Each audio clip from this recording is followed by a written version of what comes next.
opinion, but for Jordie Barrett flinging a ball infield to gift Willie le Roux a try at Wellington last year, it could all have been different. The Springboks would have lost that test match, Rassie Erasmus would probably have walked the plank, and the Boks might not have won the World Cup. It's irrelevant now because at Yokohama the Springboks not only saved the Suns, our country's blushes, but they made it 8 World Cup wins to the Southern Hemisphere and 1 to the Northern. That keeps the Europeans nicely in their place. Had England won, they would have been insufferable. Especially when they dine out on penalties and run the ball mostly on a penalty advantage. In 4 World Cup finals they have boasted 1 try. Read more. Springboks v Wales, South Africa winger Cheslin Kolbe ruled out of Rugby World Cup semi-final. Wales v South Africa, Springboks coach Rassie Erasmus conquering, impossible job.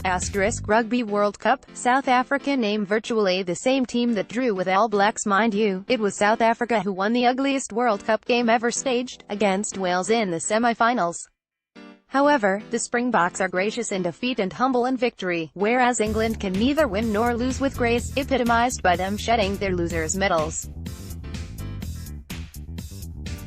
But marks to Rassie. He had the gumption to appoint the first black player as captain, Xhosa flanker Siam Thanda Kolisi, and also had to live within the quota of players of color with 12 in the squad of 31. The quota might soon become redundant because most are now getting there on merit.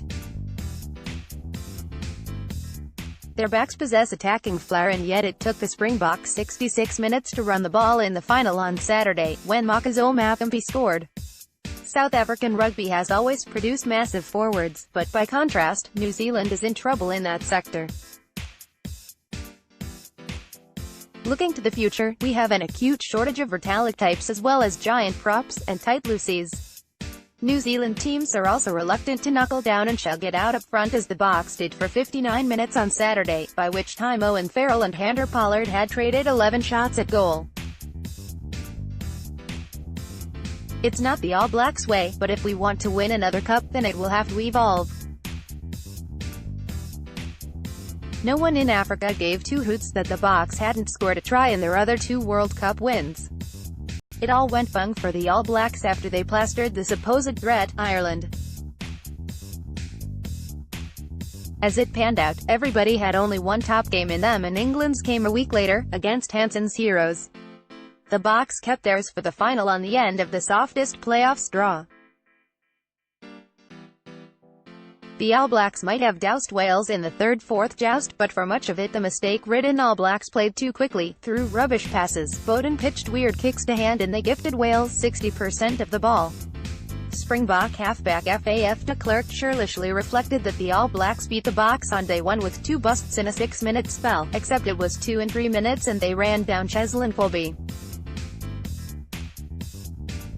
When Underhill and his Englanders torpedoed our Blacks amidships, there was no backup plan to tighten it up, to send kickoffs deep to play territory. Even then England only won 19-7, a try apiece.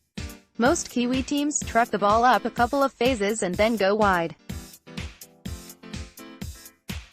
That's okay if you have a Laumabe lurking out there, but it doesn't work in the tightest international contests.